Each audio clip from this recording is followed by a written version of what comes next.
through my own journey, largely my own experiences with my own mental health, addiction, um, second generation residential school survivor, mental health, Indigenous rights issues, these things have been a large part of my life.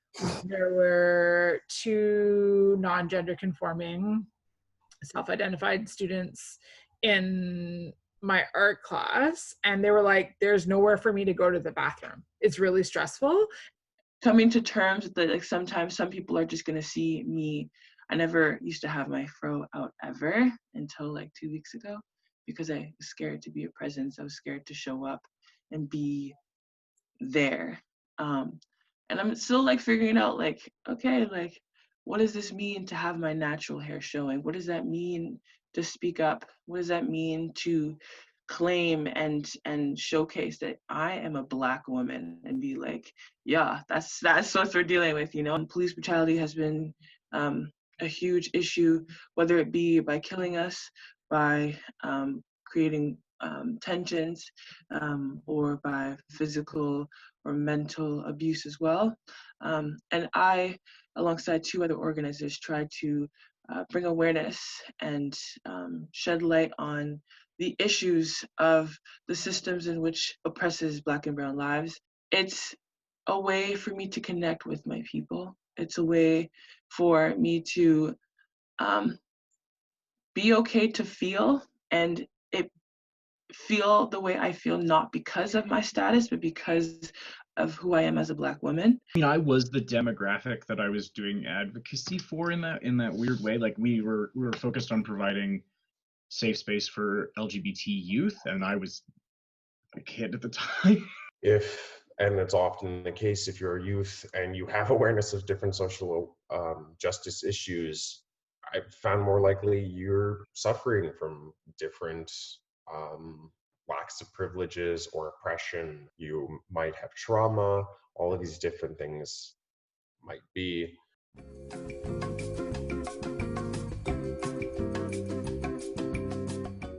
My own interactions that have been positive with school, with figures in schools, came through the Pacific School of Innovation and Inquiry. They shape the curriculum to your interests, to what you want to do, and they hold this incredible amount of space for self-discovery, to spend time with your own identity, to pursue whatever it is you're interested in that moment, which for like a 14-year-old, a 15-year-old is like rapidly changing day by day, week by week, but they still hold that space. What I was learning about when I was, I think in middle school, high school, was my own residential school trauma, my own intergenerational trauma, learning about the different aspects of my mental health, and seeing those patterns play out in forms of addiction in all of these different ways. I was in drama class and everybody didn't want to read over The Wizard of Oz anymore. And our teacher was like, what do you guys want to do? And I was just like, oh, I want to be a doctor, I want to be a teacher, I want to be a politician. And he's like, no, but like, great, you have a job. What do you want to do?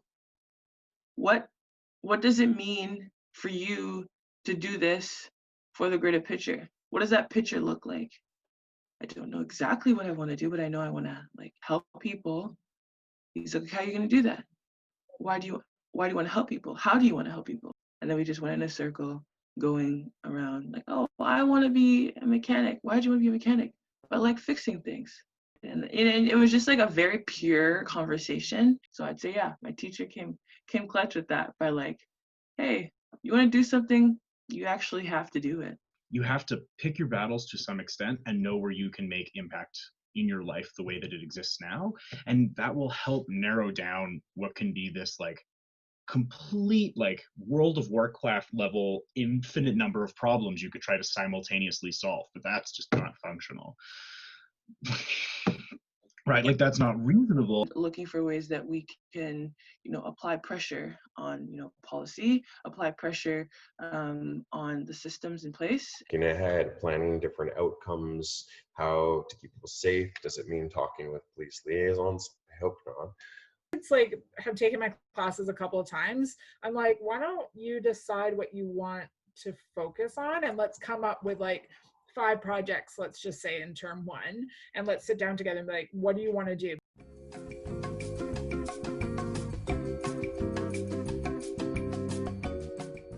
I was super involved with everything. I was like captain of this team and this team, part of the debate team, part of student, I was always involved. But I always felt like I was speaking on behalf of Black people. And that burden has always been a thing that I felt like pretty much most of my life. Oh my goodness, if I do this wrong, I am going to disappoint so many people. And the pressures of, like, I think through that I was quite anxious, and I had a lot. And the thing is, I was very good at hiding it because I'm like, oh, I'm super confident, but I was always super anxious. And like, I come home and I'm like hyperventilating, and I'm like, and then, and like also mental health is not really discussed much. And then keep pushing on, but then I would act out in random like ways, like, oh, I'm gonna go do this and craft this amazing lie because I can. But then it's like, why can't you just communicate? And there's just things like that I was like, now I look back, I'm like, you probably were going through something. You probably should have talked about it. You probably could have asked for help. The school was able to not necessarily provide a resource, but provide enough of this space that says you don't always have to show up in these ways. The structure isn't this strict. And I mean, I tried to drop out about like 3 times, and each time the principal said, like, it's okay, like, you just go and do what you need to do and we'll make it work for you. And that allowed me to, have emotional space, have spiritual space, have physical space, to find healing, to connect with different community. I suppose it's 2 things. I think it's always worth advocating, talking to kids about, like, if you want to do activism, that's great. You have to be able to do activism in a way that is at least semi-sustainable, though, because if you are unable to do the work at a certain point, who will? It's a weird like pressure thing to tell them, but if you burn yourself out, who's going to do the work is a really good way to consider taking time for yourself, right? Because it sort of it encompasses that cycle of feeling like most people do activism because they can't help it, like they can't see the world existing the way that it does, and that's unacceptable fundamentally to them, right? But in order to address that, you need energy, which means you have to take care of yourself first. So a good analogy is a choir, actually, which is something that I use when I teach diversity sessions, where I say, like, a choir can sing longer and louder and with a greater range of musical ability than any soloist ever could, because individual choir members are allowed, when they need to breathe.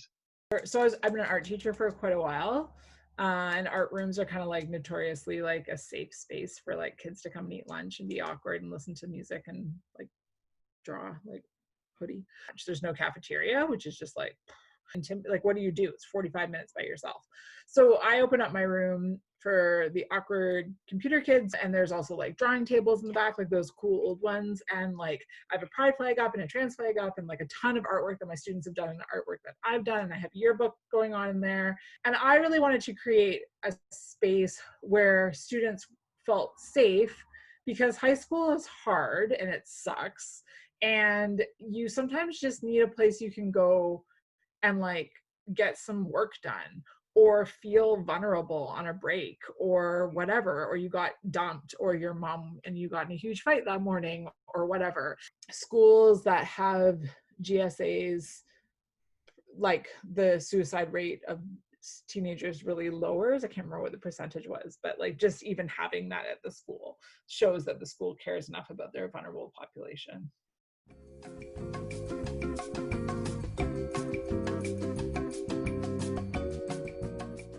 As a teacher, ideally educate yourself on the different things that are going on in the world. Anti-racism, homophobia, transphobia, anti-Blackness, climate justice, all of these different things and how they intersect. I decided to do my master's thesis, which is a big part of doing your master's, on supporting transgendered youth in the Cowichan School District. So I decided to do that because trans youth didn't have a lot of voice in our district at all. I've found to be really, really important to have youth be able to see themselves reflected in someone else. Meeting him was the first time I'd ever been like what I would consider starstruck, because it was like a real gay person who lives in Calgary. And he was the beginning of sort of like, he taught me how to interview people and how to use all of the equipment and like how to move and how to talk about things like sexual health. I was 15 or 16. And we was a queer radio show. So it was like news and events, but it also veered into all kinds of other bits and pieces. And he was awesome. He was very calm and had an extensive collection of leather vests. I don't think I ever saw him wear the same one twice. Like instead of always using like a heteronormative couple in your like math examples, you could, switch it up a little bit, or like read books by queer authors, or read books that highlight same-sex relationships in teenagers and things like that, right? Bringing in storytellers, bringing in different youth leaders. Of connecting with other members of the community that are already doing certain things. Your students are going to get either sick of you or comfortable with you and bored, right? So it's important to like have a different story.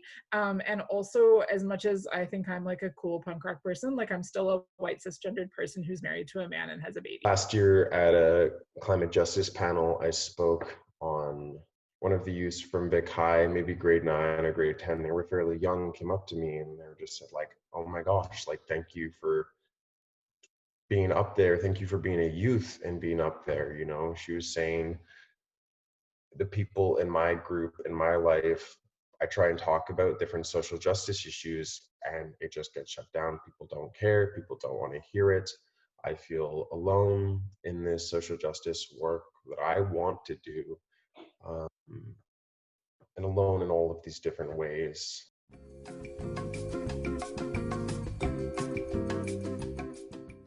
I think when you've chosen to be an activist, you're choosing to be not in opposition, but to highlight things that make people uncomfortable. And so not all reactions tell you something about the work you're doing. Doesn't necessarily mean that a reaction is good or bad, always. Sometimes it's necessary evil. It's weird, right? Because sometimes making people uncomfortable is bad and it defeats the purpose of your messaging. And sometimes it's exactly what needs to happen for the messaging to land. Parents. You're going to get parents who are like dead against wanting. So let's just keep with the trans issue, trans lens, right? Like, so the SOGI curriculum came in and there's like the whole backlash. Do you remember this, of like parents like protesting outside of the legislature? And as a teacher, it's really hard because you are called into question, and then your morality, right, is called into question, and you need to have like kind of a line in the sand what you say. So what we would say was like, this is actually a non-negotiable. It's written into our curriculum, and this is like, by choosing to send your kid to public school, this is what we're teaching them. Like, you can take your kid out and put them in Duncan Christian or whatever, like knock yourself out, but like, we're going to incorporate that. But I think it's really intimidating as a newer teacher to have like the angry mom, right, that like writes you like an enraging email being like, what do you mean you taught my kid about transgendered youth? Like, I don't, like, this has no place in the classroom. You'll hear that a lot. And so just being able to like, for your school to formulate like almost like a stock response to that. And then every teacher says the same thing, because she'll bitch to like her math teacher, the history teacher, the art teacher. She'll bitch to anyone who will listen to the principal. And so everyone just has to say the same thing. So that it's intimidating. And it's why people don't want to take on a lot of advocacy work, because as a teacher, you get shit on a lot anyway. And then I had like really uncomfortable conversations with like a bunch of my teenage boys. They were just like so upsetting, but at the same time, I thought it was really good that they actually talked to me at all.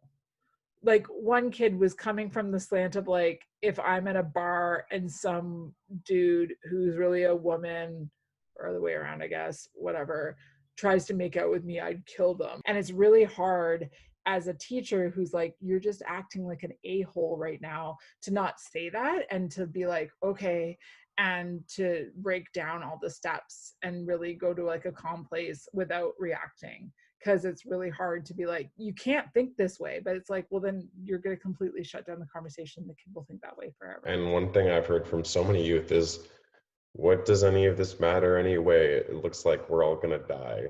The end of the world is happening. Like the world is burning, it's on fire, and there's nothing I can really do about that. You know, so why bother?